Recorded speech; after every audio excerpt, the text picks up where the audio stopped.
Hello, I'm Joe Cobb. I'm speaking against the motion. The motion is that, can government spending help revive the economy, get us out of the current recession, credit collapse that we're in? I don't think so. I think in the first place, the most important thing we could ask ourselves is what factors in the world economy led to the bursting of the bubble? We all agree that there was a bubble that had developed in the entire developed world, as a matter of fact, not just the United States, but also Europe. A huge amount of funds, capital, flowed into the Western developed world during the previous 10 years. Where did it come from? I mean, these funds don't just sort of magically appear. Where did the money come from? The story begins actually with the Asian financial bubble that burst in the late 1990s.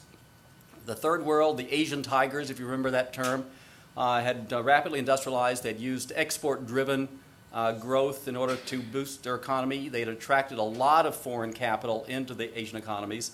And then when some political currents and some other uncertainties began to hit Thailand, the foreign investors began to become concerned. They began to jerk their money out of Asia. It led to the collapse of a number of economies. Indonesia, for example, when the financial system hit Indonesia, Indonesia's collapse in its financial system took half of its gross domestic product with it. It's just incredible, but it was very frightening to those newly emerging countries.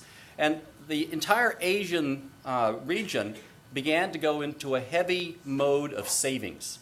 We all know that China is the one country in the world that owns the most United States dollar-denominated assets of any government. Japan is second, Korea, Philippines, Indonesia, all of the Asian tigers now are sitting on very, very heavy reserves denominated in United States dollars, invested in assets in the United States. All of this money that was managed to be saved through Asia, and I have to say it was saved up, it was accumulated by selling exports to the United States, to Europe. The money was recycled back into the developed world economies, one of the greatest transfers of wealth the human race has ever seen. And of course, it was perverse in the sense that the poorer countries were moving capital into the wealthy countries.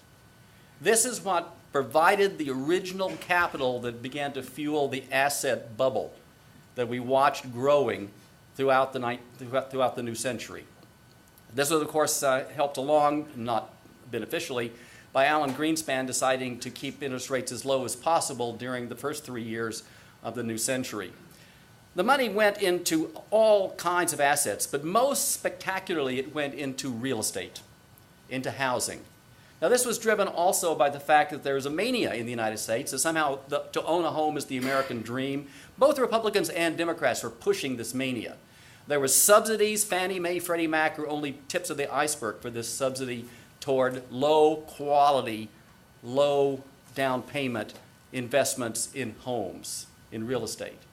And of course, following the money, the real resources of the home builders, the actual bricks and mortar, the actual timber, the concrete, and all the labor that was attracted into the residential construction industry, of course, began to shift the whole structure of the American economy very heavily toward investment, you might even say overinvestment in real estate.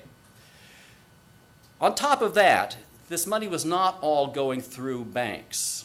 Starting in the 1980s, international regulators had begun to impose things known as the Basel Accords, which required banks to have more capital reserves. This was a reaction against what was called the Arab oil flood of money in the early 1980s.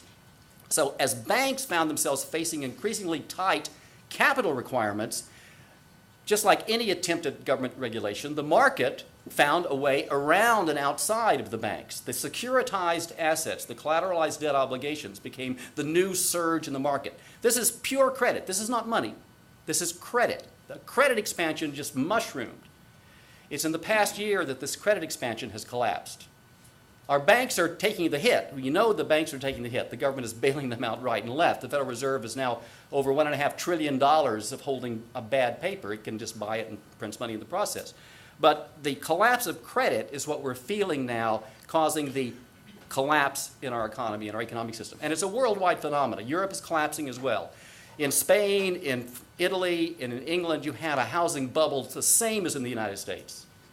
And so the collapse of credit is the source of our problem now.